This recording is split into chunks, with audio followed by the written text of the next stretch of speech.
Well, hello, Mr. Earl. Mr. Bike Messenger, if you will. Sorry I never got a chance to get around to making 3 stories, or a video ever in a long time. I have another channel, playing video games. I have a ton of editing. So right now I'm rendering, so I thought I'd do this. Story number 1. When I was a kid, there was a fair that would come to my town. I was maybe in grade 7. I'm asking you, of course.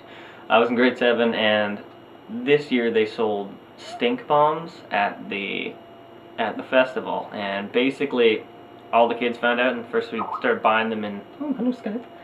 We'd start buying them at like one at a time, and then setting them off around the fair, and then eventually I bought the whole shebang, and we were throwing them at people, and there's 2 occasions that I thought was funny in this one. One was where I popped it, because it's like a little packet, you pop the water and it fills up and reeks like eggs and stuff.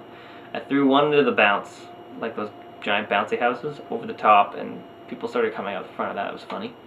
One of them I popped half, and it took forever, and it was like, it eventually got to a point of just the brink, and it was like slowly, and they were a hot commodity and everyone knew what they were, and I threw the half pop one near the end of a tent, and it was about to burst, and someone picked it up and thought it was like, oh cool, look, I found a stink bomb, it's not even gone up. Put it in their pocket,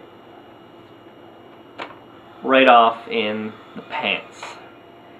That's what she said.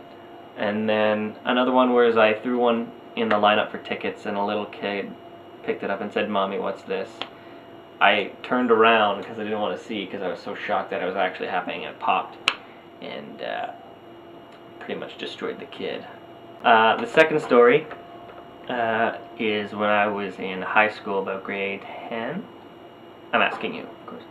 I was in grade 10, and we come through the front door of our place. There's a front door, then there's a big open area of useless nothing, and it all leads off into classes and office, cafeteria. And so he had to go, so the entrance goes from here, then a hallway, then a bunch of classes, and it's like maybe like 150 feet until this. Anyway, I came in the front doors, and I saw my buddy, we'll change his name for the sake of it, Chris. That's his real name. So Chris came out the front door just a little bit ahead of me. I said, hey man, what's going on? He's like, oh yeah, not much. I'm like, alright, cool. You heading to class? Yeah. Alright. So we sort of walked about 138 feet, and everybody was looking at us like weird. Like, what's going on? And I'm like, what? Does something in my face? No? And then eventually he came down the hall, and then Chris noticed that he put on his pants. He put on his boxers, and then he put on his pants, and he forgot to zip up his pants. And there's also what I like to call the P-flap in boxers. And that had gone through the boxer, through the zipper, and he had walked 138 feet throughout the whole school, and everyone saw his member. Yeah, it was ridiculous. Number 3 was when I was also a kid again, probably around, I was actually 7 years old maybe.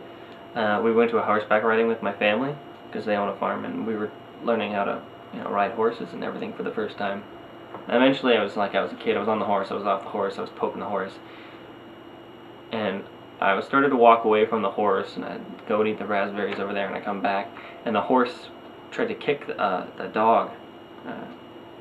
We call him One, even though he after the incident he only had one eye, so the dog was called One, and the horse had kicked, and it literally just, the hoof of the thing just nicked my tooth, and half the tooth came out. And then after I had picked up the tooth, I had seen that super Nazis were coming through the forest to kill me and my family. I was like, oh my god, I'm 7, it's like 20,000 super Nazis coming. So I grabbed the stick and my tooth and made a shiv out of my tooth and fought off every single one of the Nazis and killed them all with my tooth. So had that horse had not kicked me in the face and chipped my tooth, me and my family would be dead. So I fought them off with it. Alright, so that's my 3 stories. One of those is fake. Let me know which one you think it is.